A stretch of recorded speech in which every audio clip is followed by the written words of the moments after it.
કડીમાં પાલિકાના બાપે દૂષિત પાણીથી સ્થાનિકો ત્રસ્ત છે। રોગચાળો અને અસહ્ય દુર્ગંધથી ત્રાહિમામ છે અહીંના રહીશો।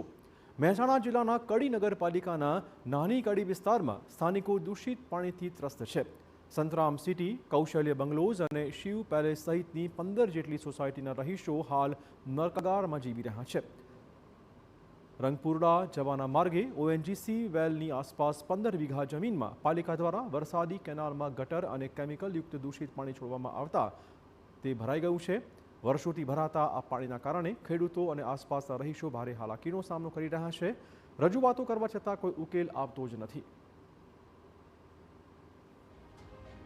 મારી પોતાનું અહીં આગળ માલિકીનું પોતાનું ખેતર છે મારું, જેમાં અહીં આગળ પાણી ભરે છે ઘણા વર્ષોથી અને જેનો કોઈ ઉકેલ થતો નથી।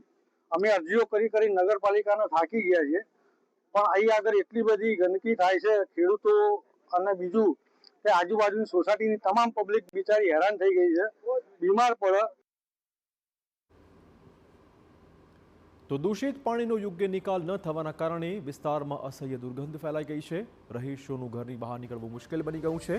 ગંદકીના કારણે મચ્છરનો ઉપદ્રવ થતા રહીશો હાલ તાવ, શરદી, મચ્છરજન્ય બીમારીનો શિકાર બની રહ્યા છે। પાલિકામાં વારંવાર રજૂઆતો કરવા છતાં નક્કર પગલાં ન ભરાતા હોવાનો સ્થાનિકોનો આક્ષેપ છે। વહીવટી તંત્રની ઘોર બેદરકારીના કારણે મોટી સંખ્યામાં મહિલાઓ, પુરુષો, બાળકો અને વડીલો પાણી ભરાયેલી જગ્યા પર ભેગા થયા હતા। જો પાલિકા દ્વારા ઉકેલ આપવામાં નહીં આવે તો સ્થાનિકોએ ઉગ્ર આંદોલનની ચીમકી ઉચ્ચારી છે। ત્યારે એ પમ્પિંગ સ્ટેશન બંધ થઈ જતા અહીંયાથી ગટર ઉભરાવાનો પ્રશ્ન ચાલુ થાય છે। અમે નગરપાલિકાને કીધું કે એનો રસ્તો શોધવો એ તમારો વિષય છે। બધા જ ધંધેદારીઓ કે ઘરવાળા બધા પોતપોતાના કામમાં વ્યસ્ત હોય, વારે ઘડીએ આની પાછળ દોડાદોડ કરવી એ વસ્તુ ઘણો નુકસાનકારક છે। લોકોને ઘણું નુકસાન બીજી રીતના થઈ રહ્યું છે।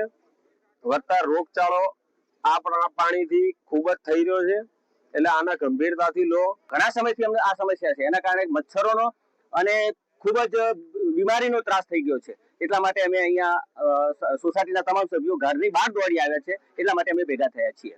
આગળનું આયોજન શું તમારું? અમારું આગળનું આયોજન એ છે કે અમે આ સરકારશ્રીને કે જે હોદ્દેદારો, અધિકારીઓને વિનંતી કરીએ છીએ કે કોઈ પણ સંજોગોમાં આ પાણી અમારું અહીંથી દૂર થવું જોઈએ।